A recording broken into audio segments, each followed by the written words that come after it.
All right. Well, welcome everyone. Welcome to the Inevitable You podcast. I'm Brian Hemmer, joined by my great friend Dan Jimenez, who will most likely be collaborating on a lot of these moving forward. And we always have great discussions, and I find it easier to talk with someone else versus me talking to a camera sometimes. But I always cherish our conversations, and uh, yeah, I want to get these activated, get going. Dan is venturing into the coaching world and a very talented coach. And so I appreciate his perspective. He even helps me through some of my own personal challenges and obstacles. And so, yeah, it's good to, I'm excited to have just a fellow coach to kind of talk about some of these concepts that we've been talking about for years and bring a different perspective. So, um, yeah, first, Dan, I just wanted to allow you the chance to just, explain why you wanted to get into coaching in the first place. And before we get into some content here. Cool. Well, yeah, no, thanks, Brian. Appreciate it. Um, it's funny, I was thinking about this. You'd asked me the other day of like, oh, how'd you get into coaching? And it really was back in like middle school and high school that I'd stay up to like midnight, 1 in the morning on the phone with my friends, just like helping them through problems. And I just loved it. Like it was like my favorite thing to do back then. And my dad had passed when I was 11, and so I went to a lot of different like therapy and counselors and saw all different, professionals in this field, and it was really helpful. It helped me to, kind of process things. But I also remember like in that middle school, high school, more in the high school time when I was a little bit more aware of, myself and my surroundings and all of that, like some of the counselors I worked with just didn't seem to really listen. They weren't really, they were just kind of like saying what I think they thought they were supposed to be saying. And I don't know, it just really, it, one, it irritated me, Yeah. in the moment. Mhm. But also, it just made me think, I'm like, man, I could do this. Like, this is something that I enjoy doing. I could see doing this later in life. But went to college, didn't think about studying it at all. Uh, I actually studied history and criminal justice, and then went into the Air Force for about 10 years, six active, four reserve. And when I was in the Air Force, I was an officer. So I was an officer in charge of, day one, you're in charge of like 45 people. And then by the time I got out of it, you're in charge of a ton more than that, 400 people. Mhm. But I remember my favorite times in the military were those first few years. I had my flight that I was, responsible for, Mhm. and we'd post out to the field for like 5 days at a time. We'd be out 5 days, we'd be back on base for 5 days, if you have time off and stuff. We did this every other 5 days for like a year and a half. It was just kind of part of the posting. And being out there, my favorite part was interacting with the troops and like helping them get fit and lose weight and pass their PT test, helping them with nutrition and stuff like that, helping them with their finances. Because Mhm. that's one of the crazy things about being in the military is like your your life is really heavily watched closely. Uh-huh. Um, and so like if as an officer, if your troop is having financial issues, that means you're having financial issues and it's your responsibility to Mhm. fix the group's Mhm. personal life, right? Like in so many words, right? Mhm. Obviously everyone's their own individual self, but like in order for the mission to succeed, everything at home needs to be taken care of. So there was a heavy focus. I remember getting chewed out by my commander and operations officer because one of my troops was driving on inspired car insurance. Mhm. So it's like, like Yeah. uh, Big how no-no. would I know? he was driving with expired Yeah. insurance. He got pulled over for speeding and got a ticket. But then like they alert the base. They talk to the first sergeant. The first sergeant tells the commander, and then like it comes back to the hey, get control of your people, right? Like people are acting out.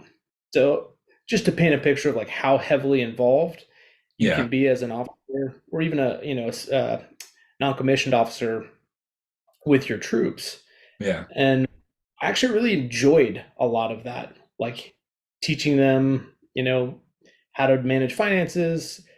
There's a few times I actually like helped people through divorces, like on the phone mediating while we're out in the field between like my troop and their spouse. Oh, wow. And yeah, I don't know, I just really like I enjoyed being an integral part of the heavy experience and helping facilitate and kind of like ease the like heaviness of the situation. That Uh-huh. was probably my favorite part about it. Um, so yeah, after the military, I started fitness seemed to be the easiest entry into that. So opened up a gym, started doing personal training, group classes, but all of it was based around like how can we get people to be their best self. Fitness is an amazing entry point when people Uh-huh. are having issues, right? Like Yeah. usually people want to change something about them and like, oh, I'm going to lose 10 pounds and like then my life will be better. So Uh-huh. the gateway is the gym.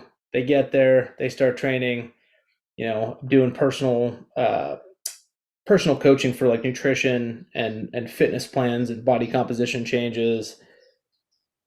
And about 4 or 5 sessions in with every client starts getting into their personal life, their emotions, why they're losing the weight, like or why they're wanting to lose the weight. And it always comes down to some sort of like internal block that they have or some Yeah. inadequacy or sense of lack. So all of those sessions just turn into coaching sessions again. So you like started going more into their mindset versus that was the more beneficial aspect than the physical training of it. exactly Yeah. 100%. Everything else was surface level. It was like, Yeah. oh, you don't have a plan? Here's your fitness plan. Oh, you don't know how to stick to your plan? Okay, let's develop habits. Yeah. Okay, you're having trouble developing these habits. Well, and like the deeper you go down, like, so you start with that surface level stuff. Each layer you dig down to getting to like how you get them to transform and become who they want to be. Hmm. Yeah, it would always come down to mindset, internal work, Yeah. and yeah, so that's kind of how I got to this point, and then I've just Cool. been really deep in that for the last like 5 years. Yeah. So Yeah. And I know you have a lot of experience through other programs like Landmark and whatnot. And you're a self-help junkie like myself. So for wrapping sure, a lot of different schools of thought into one, much like us here and what Bill did with the system. So yeah. yeah, and 5 years ago, I think is when I was taking the courses through Inevitable You, 1 day Yeah. workshop, 3 day leadership course, doing those things, and it was a huge catalyst, Yeah. and helped me move forward in this. Cool. Love it. Well, as I said, you're already well equipped and very talented. So wise move to be making this a profession for yourself. So um, Thanks. cool. Well, appreciate that. So the topic I wanted to cover today, and it's something that we pretty much always land on, right? When it's just you and I talking, which is around this idea, this concept of law of attraction, and really how do we create reality? Why do things happen or don't happen, in our lives? What are those kind of coincidences, those synchronicities that happen in our life? And how do we both, attract more, create more of the things that we want in our lives and not create less of or not create the things we don't want in our lives? And so I wanted to really do a deep dive on what is the law of attraction, dispel some myths around it, because I think there's some kind of misconceptions. There's this uh,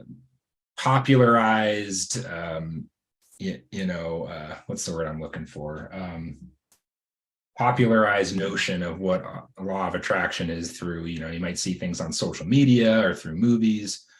And I think it would be helpful for people to have really practical tools, as well as a kind of a different interpretation of what it is, how it works, and how to apply it in their lives. So yeah. So I think we start with just defining what is the law of attraction.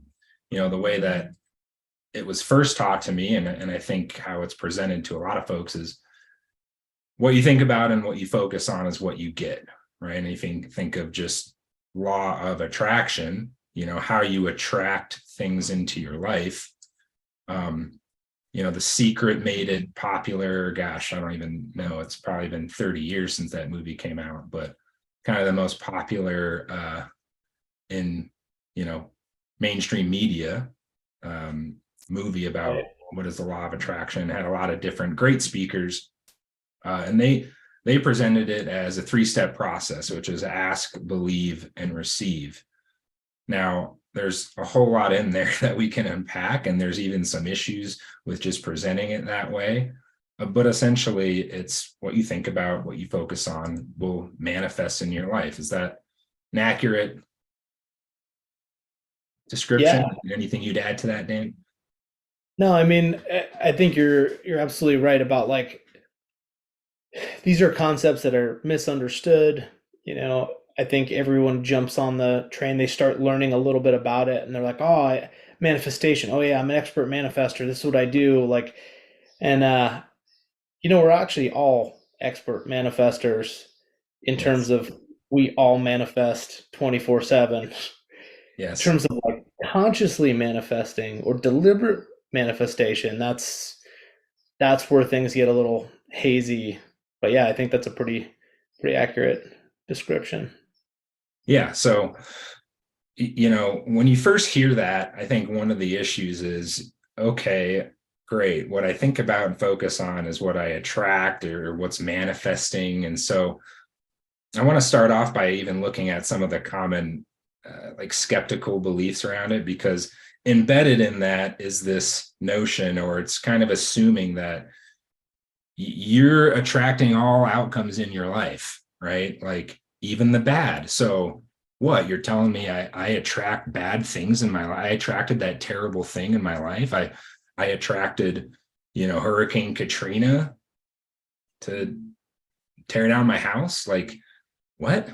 So that's a very challenging kind of notion, but that's not really what it's saying. So right off the bat, it's not saying that you're attracting all outcomes. Now, we can have a very deep philosophical discussion about that, and we'll certainly get into that as we get in deep waters here. But really, what it's saying is that you create a reality that you're experiencing. And so it's not necessarily about the actual things that are happening or not happening, but it's more about how you respond to it, right? So we've heard this kind of notion before, like it's not the what happens to you, it's how you react to it, it's what you do with it. It's not about the storm of our lives, it's about the aftermath of the storms. Because even in the classic example that we use with Hurricane Katrina, well, yeah, did I track that? Okay, butterfly effect, maybe because I thought a thought, it happened.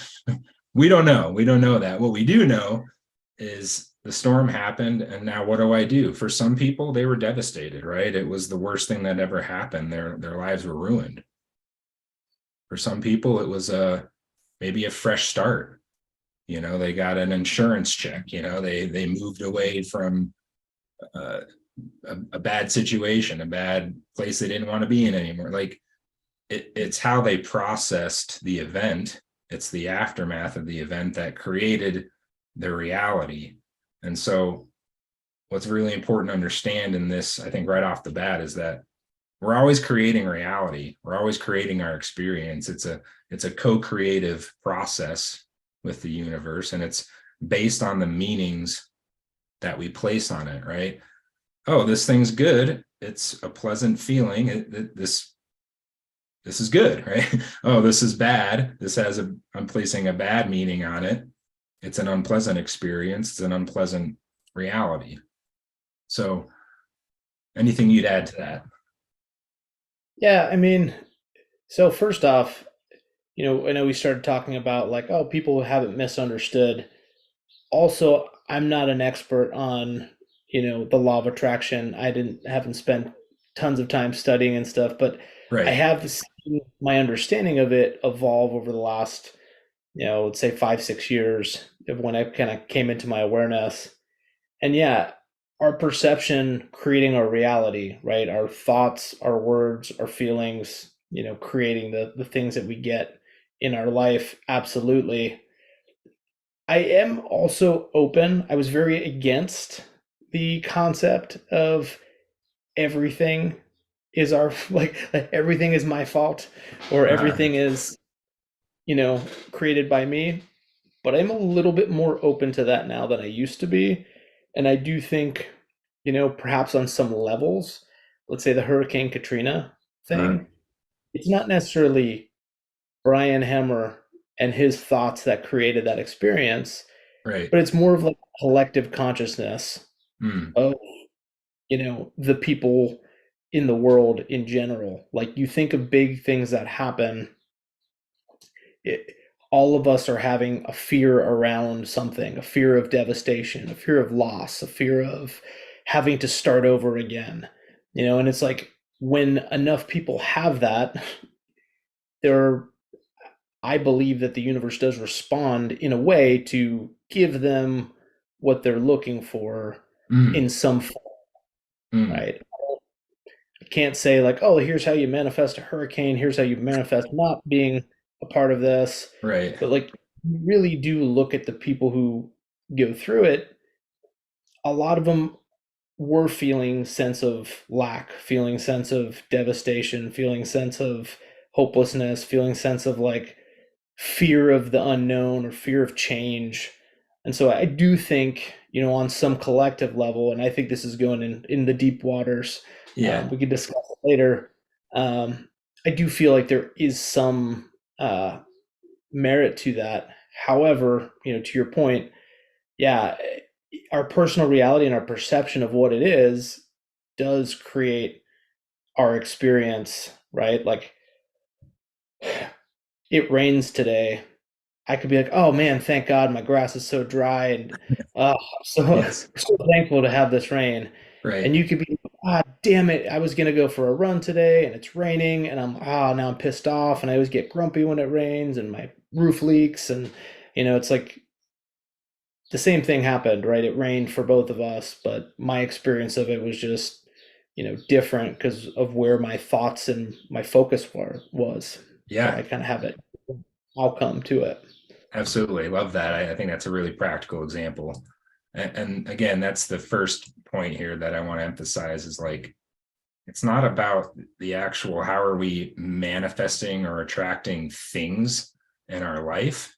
But if you're talking about how do I attract or manifest a kind of reality, and that's I'm happy, I'm sad, I'm angry, I'm content, we're creating that internally. And it's the data point is the data point, like the data points of life, the events of life are, and how we respond is the most important piece of how we're creating and co-creating that reality for ourselves. So, we can speculate and have this philosophical examination all day long on, well, did we actually, we don't know, maybe we'll never know, maybe we know when we cross to the other side, but um, since we don't, the really practical application of this is you are creating reality right now, right this instant, all the time, and it's how you choose to perceive reality, perceive data points, the meanings you put on it. So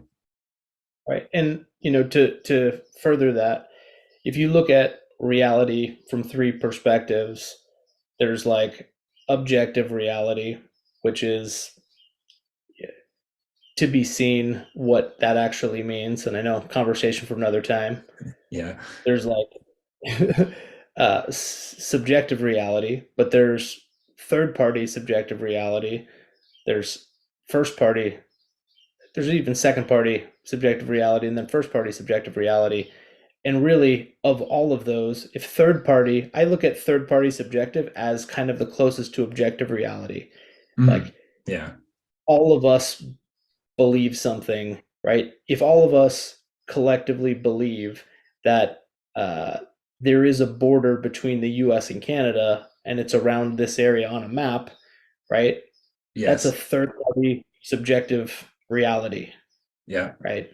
Yeah. There's no actual, line of we just agreed upon this, Right. right? Of like where Canada ends, this is where the US starts. So not much control over that from an individual level, right? That's like, hey, in the future, maybe Canada and US become one, and now there's no border, right? Like now Yeah. the reality Yeah. has shifted, Right. but that takes collective agreement. The second party, the you, right? Like that's the one I think a lot of people get stuck in. It's it's the other people and how they view you or your reality. Oh, you're so lucky.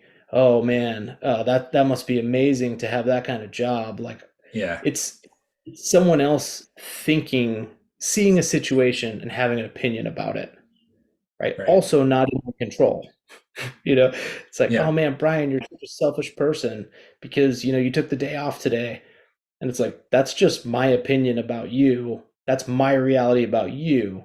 Right. So that's for you, that's a second party objective or subjective reality. The first party subjective is the one that you're talking about, is how you view your own reality, right? Like it's the only one we actually have control over. So even if there is a collective consciousness that caused devastation or something like that, like in the end, all you have control of is you and your perception of what's Yeah. happening. Yeah. Yeah. Love it. So the second thing that I think comes up, or a common skeptical response, is like, so, and if you've watched the movie The Secret, they give the example of like the person that really wants the red Corvette, the red sports car, and they sit there and they're, manifesting, and they're thinking about it, and one day the car appears in their garage, or the kid with the bicycle, the dad comes home with the red bicycle. And I think that's a very dangerous way to present it, because it's like, so you're just telling me I have to just sit here and think about the thing I want and it appears, it just happens.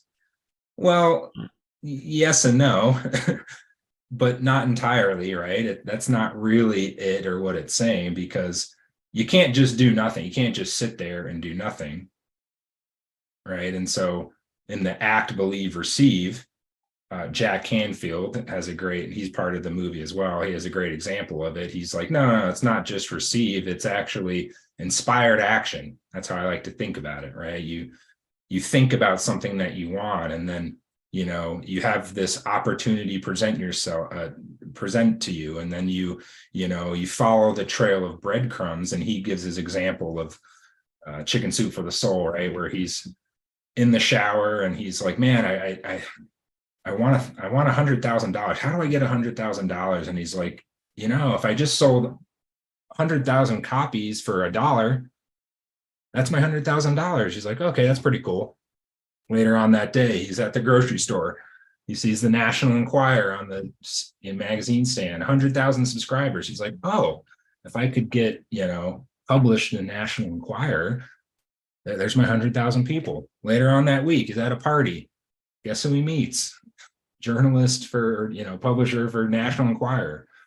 And the rest is history, right? So that was his practical example of like, he actually took action. He was co-creating with the opportunities that were presented to him, and it was inspired. He opened himself up to the possibilities. And I think there's a lot to be said about that, is like, when you put something in your mind that you want, how do I get this thing? Well, now you're thinking about it. And if you're thinking about it constantly, the reticular activation system, right, of the mind, you open your lens up, you see the possibilities, versus I can't, I don't know how. You're Yeah. limiting yourself based on thoughts that are not in alignment with getting the thing that you want. So, focusing on the solution versus the problem, for example, or focusing on what you want versus what you don't want. Classic tool that we love to use here, don't spill the milk, right? If you're focusing on spilling milk, your mind thinks about spilling milk, and then you have to try to avoid doing that. So you're actually enhancing the probability that it's going to happen, because in the mind-body connection, if you're visualizing spilling milk, it's increasing the probability, right? Like increasing the Right. chances that those things will happen. So The things that you're thinking about in your head are all the ways you can spill the milk. So now you're focused on spilling the milk and then avoiding doing the thing you're focused on, exactly. right? Versus if I just pour carefully, I just hold with two hands, and I could pour slowly. It changes the mental process. Literally, it's engaging different neural nets that's going to produce a different outcome. So again, back to the point, it's not just sit there and think and suddenly it appears. It's yes, the more you think about it, the more you increase your chances, and then you take the inspired action when you see it. Yeah, it's interesting. A couple things come up, but Yeah. one, just to kind of highlight the whole taking inspired action. And there's I don't know if it's a parable or just a story people tell, which I guess it's like a parable. um, Yeah. uh, Family caught in a flood, and you know they're like, "Hey, we're evacuating," and the parents are like, "No, like God's gonna save us. We're fine. Let's just pray and sit here." Right? So police are like, "Okay," like they leave. Flood gets higher. They send a boat. Hey, we got to evacuate out of here. Like it's getting pretty high. Yeah. Um, like, no, we're good. We're praying God's got us. They're like, okay. They leave. Now they're on the roof. The water's gotten so high. Helicopter comes by. They're like, hey, we're here to take you away.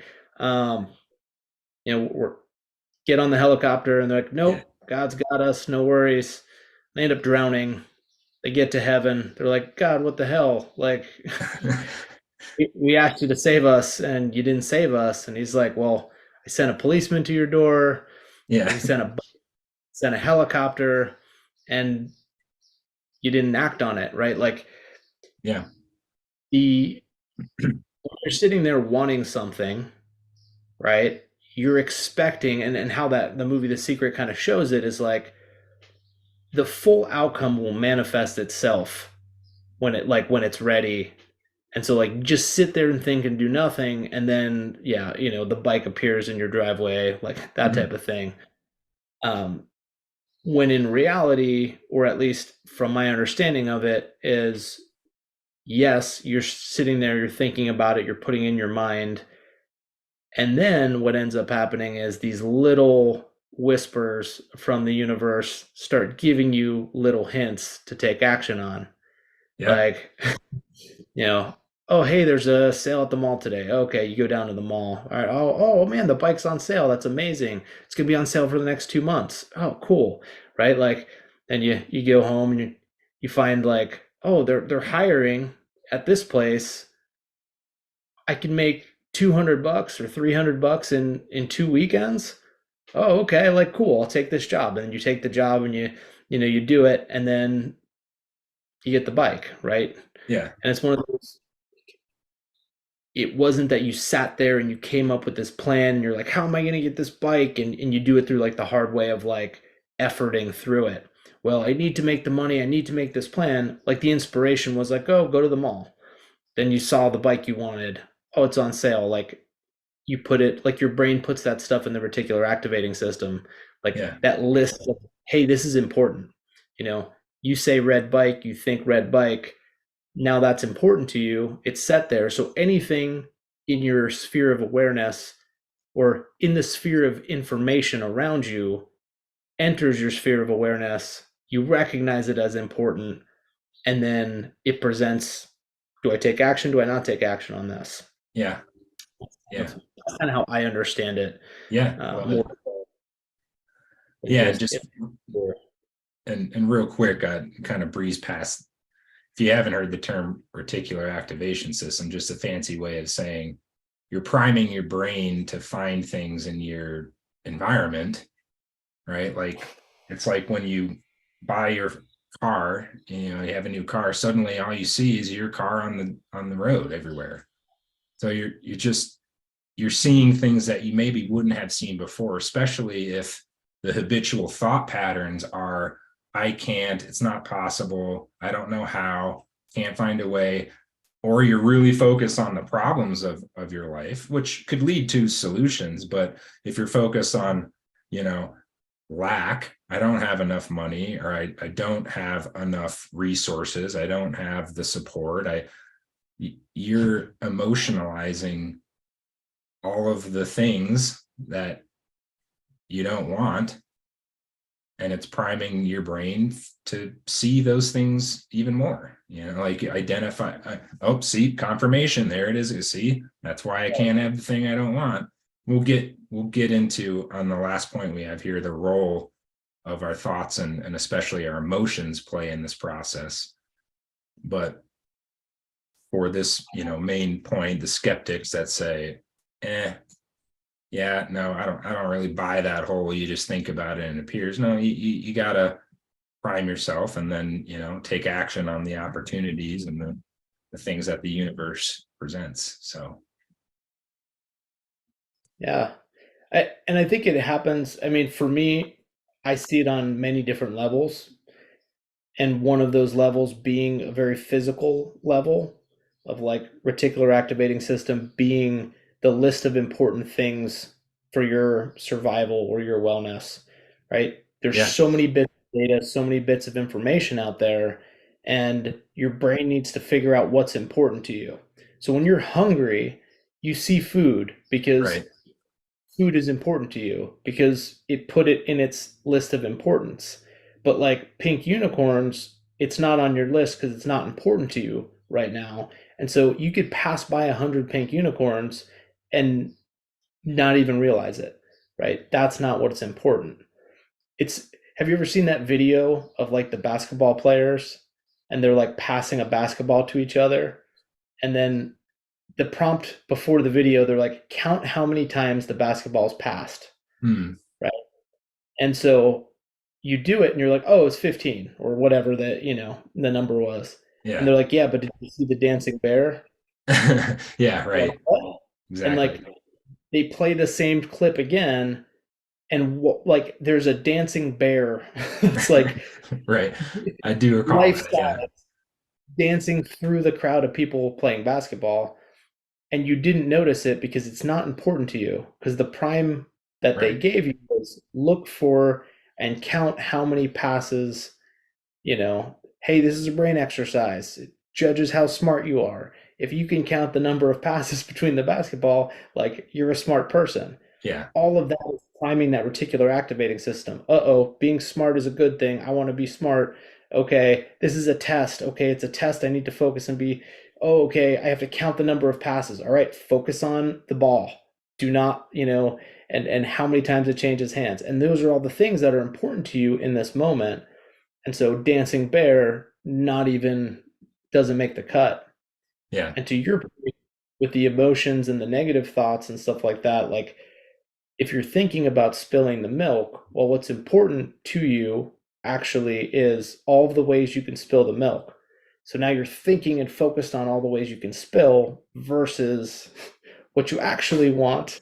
The outcome you the outcome you want isn't not spilling, right? The outcome you want is a perfectly poured glass of milk, right, right? So exactly. it's such a subtle difference, but it's massive. Yeah, it's huge. I mean, just thinking about the brain, it's such a powerful processing machine. And it is, you know, it's not going to spend any unnecessary energy, right?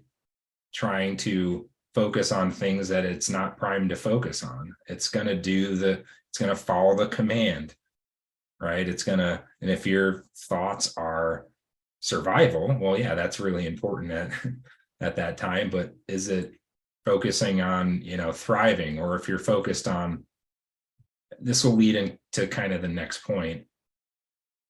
If you're focused on scarcity and the things that you don't have and what you don't have, like, you're not gonna prime your brain to focus on having more, having an abundance. And so the next point here is like, I hear, oh, the law of attraction is not working, it doesn't work for me. And you touched on this earlier, like, no, it's always at work. The universe is always responding. Your brain is finding things in your environment all the time to meet the need, right? Or meet the desire. And so, if you don't have the thing that you want, you could say, well, I've been requesting more money. I've been requesting this thing, but why don't I have it? It's not working. Well, most likely it's because the predominant thought process and the emotions are not in alignment with the thing. And you're focused more on what you don't have or not having it, which could produce a feeling of lack, right? It's not a great feeling, right? It's not conducive to, the feeling of abundance, right? And so, like, it's working. It's just saying the results of your life are just saying that the current thought pattern and emotional alignment is not there, or it's at least outweighed by the flip side, which is not Right. happening. Does that make Yeah, sense? dude, totally. So like the concept of everything is two things, everything, the duality, right? Uh-huh. There's the having it and the not having it. There's the abundance, there's the lack, right? Like I want money. When I think I want money, I'm thinking I want money, but most likely if I'm in a scarcity mentality, it's more of a I don't have money and Mhm. so therefore I need it, right? Right. Like I need the money. Oh, so like, and I use money because that's a pretty common one that Yeah. people think about, and it's a very common. Uh, Man, I was manifesting $10 million, manifesting nothing. I'm Yeah. still broke. Don't Yeah. have it. But it's the like, no, you're sitting there. If you're doing it and it comes into your experience, then yes, you were focused on the abundance of $10 million, which means you were connected to what it's like to have $10 million, which means you're not scared of not having it because you have it, right? Like you're in that positive space of having it. If you feel love, right, and you genuinely feel love, Hmm. then typically you look around you and there's a lot of love around you and more of it comes to you. If you're focused on I want a boyfriend or I want a girlfriend, right? Like To have the love. what you yeah, because Yeah. that means I'll get love if I have that thing, which means I don't have that thing, right? So now you're focused on how you don't have it and how it's absent in your life. And so Right. you're putting out this is absent in my life, this is absent in my life, this is absent in my life, and you're focused on how it's absent in your life. You see how it's absent in your life. You get reminded about how absent it is in your life, and you get more absence of that in your life because that's what you're asking for. Because it's what you're focused on is the absence Yeah. of it, not the having of it. Yeah. It's more of an unconscious ask, or unask Mhm. rather.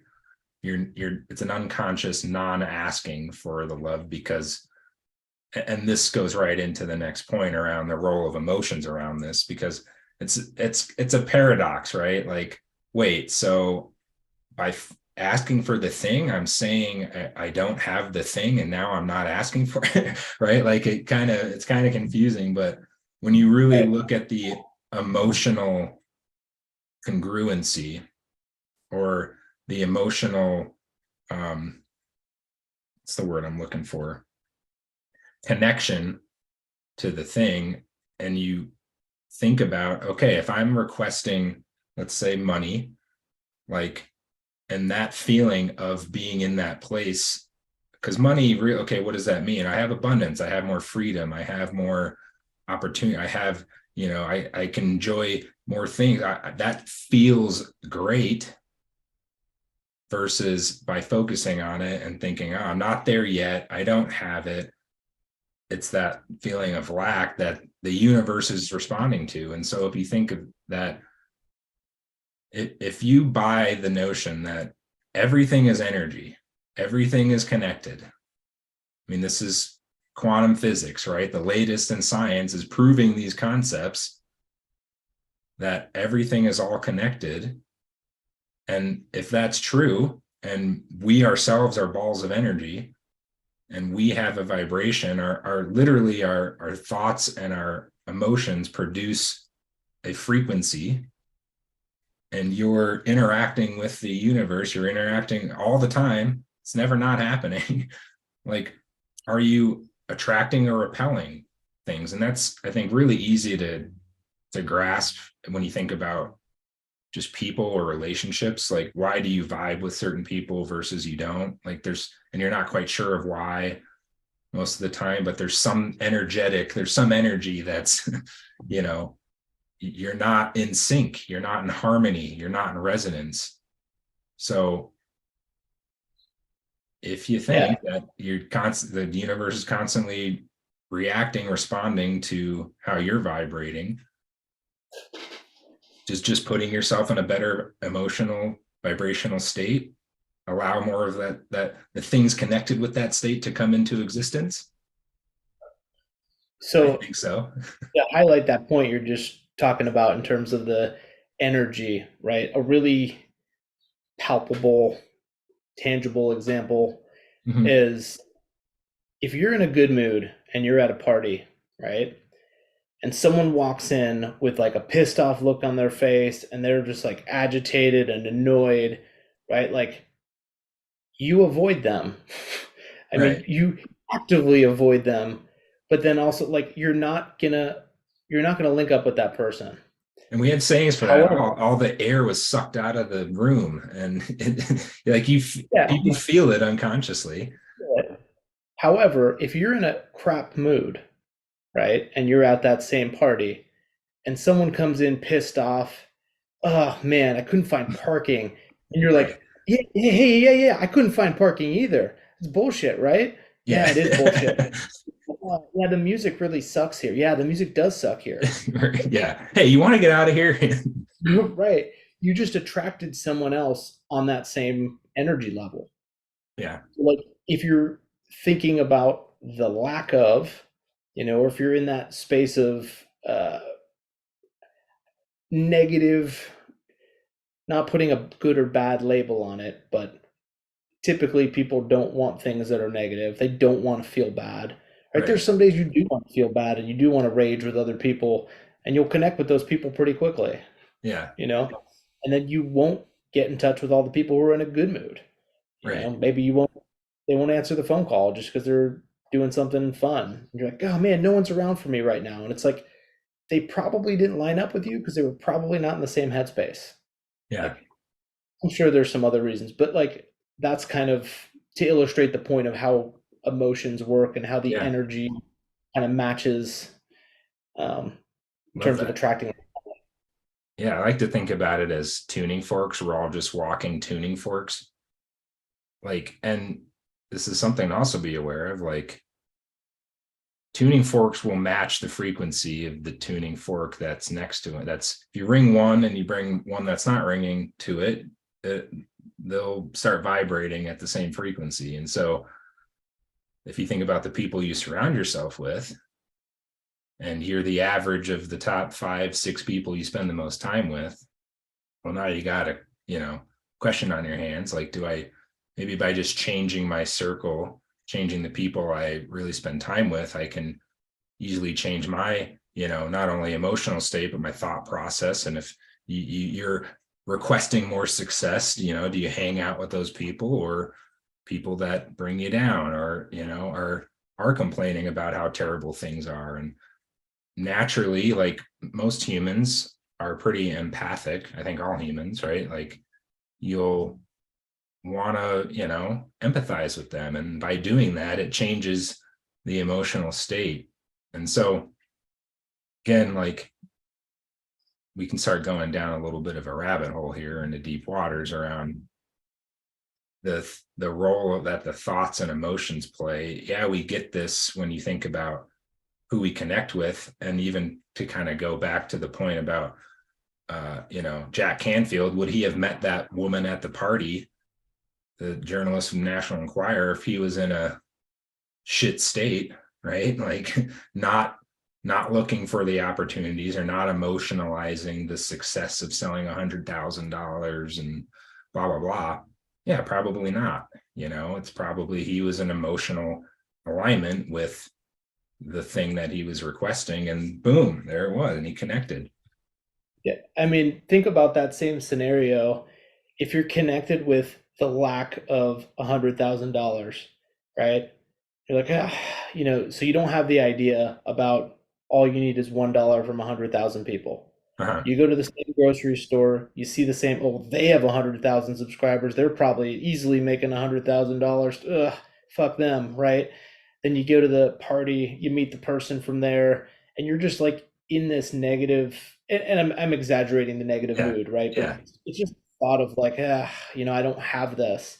And they're like, oh, I work for the National Enquirer. And you're like, oh, good for you. Like, you probably $1,000. Like, Right, like you miss all of those same opportunities that were there already, but you weren't in alignment to them.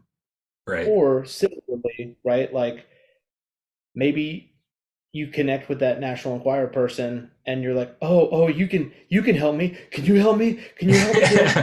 Can I It's be like part of the, desperate, and yeah. it's that desperate energy? And it's like, no, no one wants Whoa, that, dude, get away from me. I just came And they'd here be to like, enjoy myself. yeah, I think I'll pass, like, so you miss those opportunities because once again, you're not energetically in alignment with those opportunities. Versus like, oh my God, National Enquirer, like, oh, I just became aware of your magazine and I just saw, that you guys have 100,000 subscribers. That's amazing. Like, I have this idea for a book and I'm really excited about it. And it seems to be in a lot like, oh yeah, sure. Let me see. Like, let's set up a meeting like that. It's a different energy. Yeah.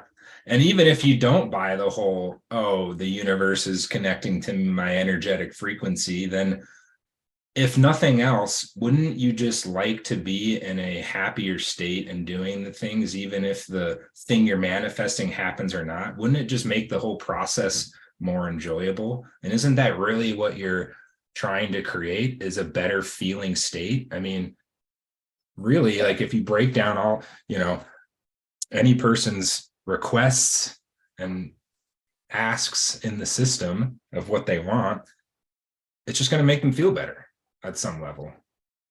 100%. Why do So you want $10 million? Because I think it'll make me feel better. Why do you want a boyfriend? Because I think it'll make me feel better. Why do you want a new job? Because I think it'll make me feel better. Right? When you can choose to just feel better around the circumstances you're in. I get, easier said than done. You're like, yeah, yeah, how can I feel good when I have, all these bills and I have all this and I have a shitty job and I have no relationship? It's like, I get it. And this is kind of chicken or egg scenario, right. but in this case, we know what comes first, and it's the emotion. it's get into alignment with that emotion, get to a place where you feel happy about what you have, right? Yeah. Like the relationship thing. I remember giving this advice to a friend of mine. They were like, oh, I haven't been in a relationship. I really want to be. I'm lonely. Like that was the thing that came up over. I'm lonely. I'm just lonely. I'm lonely right now. Like, got it. Guess what? You went to the gym today in a class of 12 people and you're friends with six of them. You're lonely? Like, oh well, yeah, those are my gym friends, but like, didn't you go to lunch with them afterwards?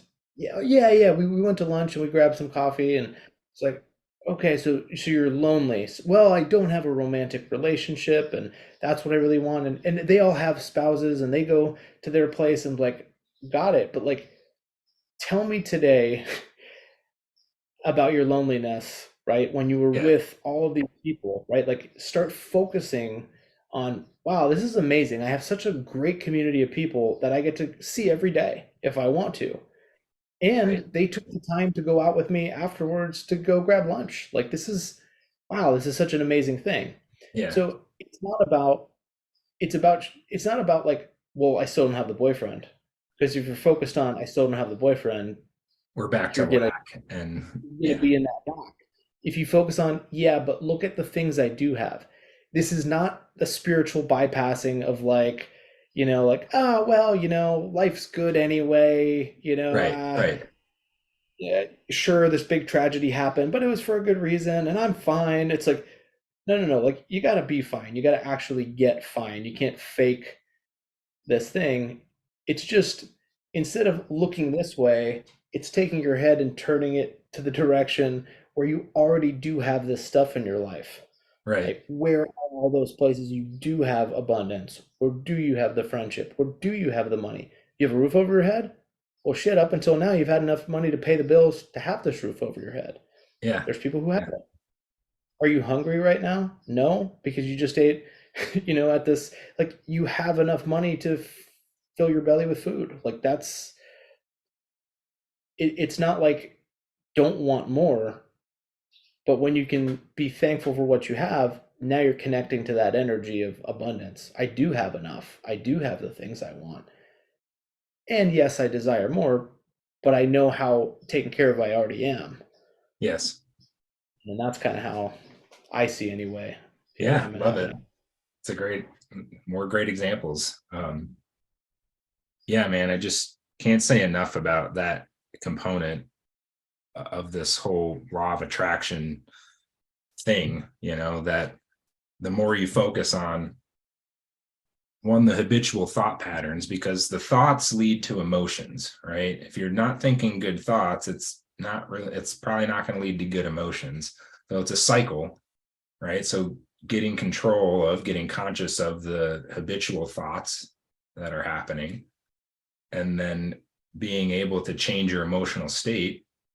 And that's maybe a talk for another time on how can we do that, what tools do we have to do that. But really it just boils down to, one great tool, I mean, we talk about it a lot too, is reframing, right? Like, okay, I'm going to reframe this feeling of loneliness by looking at, oh, I'm not actually, I have friends, I have family, or a bad thing that happened. Well, what did I get out of it? What did I learn from it? What growth occurred from it? Right? You can reframe anything, but typically that'll lead to, different thoughts around it, leading to different emotions, leading to different inspired actions. And it's this spiraling upwards or downwards, right? And you build momentum around it, and you see the magic that happens, and we were talking before we started here around synchronicities. You start to notice things that happen and you're like, oh, that was strange. Is that a coincidence? I mean, I don't believe there's any coincidences. I think it's all, like I said, a co-creative process. It's all happening, for a reason. Everything is responding to your emotional vibrational state, and weird, crazy things start happening. Things that you didn't even know were possible, or didn't even have in your mind of how it should happen, which we could go down that rabbit hole too, like being fixated on, oh, it's got to happen this way, versus being open, being really receiving the path from the universe to say, oh, it's a synchronistic meeting this National Enquirer person after I just saw it on a newsstand and had that thought the other day. Like, yeah, that's it. That's how it starts to happen, is these strings of synchronicities, and you just hold that momentum. You keep spiraling upwards, or what Abraham Hicks calls it, the high flying disc. Mhm. It's funny you say synchronicities and spiraling and high flying discs. I remember this is probably 2 years ago. I was still in Colorado at the time, and we'd found out we were moving to Hawaii, and I had to figure out, okay, I'm going to be working remotely, but I still have free time. I still have like other things I would like to do. And now that I'm not coaching, physically inside of a fitness facility, you know, 10 hours a day, what can I do with my time? And a friend had texted me like and I was just like daydreaming about it because there was no like, I have to go do something. I have to be, it was just like, oh, that's cool. This is a new opportunity. My friend texted me and he was out in Hawaii and he was like, hey, I just finished up my pilot's license. I was like, oh, that's awesome. And I was like, oh yeah, I still have the GI Bill from the military. I wonder if I can get the GI Bill to pay for helicopter pilot training. I've always wanted to be a helicopter pilot. Right? Yeah. There's the spinning disc. And I started, just like daydreaming about that and like Googling some different flight schools out in Hawaii. I'm like, oh, do they accept GI Bill? Does this one, I'm like, oh, okay, this one kind of partially accepts it, and I was like, oh, that's really cool. I get a call maybe an hour later, a new personal training client. They're, hey, I'd love to, I was recommended to you, like, hey, can we, start tomorrow? I'm like, that's great. Comes in the next day and I'm chatting with her and, we go through the whole thing. And as she's leaving, you know, she's like, oh, you're going to be moving. Like, what are you looking at doing? I was like, oh, I'm thinking about pursuing my helicopter pilot's license. She's like, oh, my husband is the chief helicopter pilot for this rescue flight group, which is like, there's not many people who fly rescue helicopters for Yeah. like, different companies. And he's the chief pilot of this whole organization that operates in like 30 states. I was like, huh. She's like, yeah, if you want to, if you want to chat with them, like I'll tell him, you guys can set up like a coffee meeting or something. Yeah. It's like, it was just one of these crazy synchronicity Yeah. series of events. Yeah. And I personally, if I'm looking at this whole law of attraction conversation and how that came out was I was in a really good feeling place. There was no stress around what I wanted to do. It was more of this daydream fun type thing. Yeah. And from that, it was like phone call from a friend, right? Hey, I just finished my license. Yeah. Oh, interesting. And then like inspired thought of like, oh, I wonder if they accept GI Bill. And it's like action. Got my phone out, Googled, flight Yeah. schools. And it was just one of these things where like the synchronicities happened in a very short period because there's really no resistance. There was no anti thought of that not happening. Right. It was just this Yeah. fun, playful thing. So Yeah. Love it. That's a great story.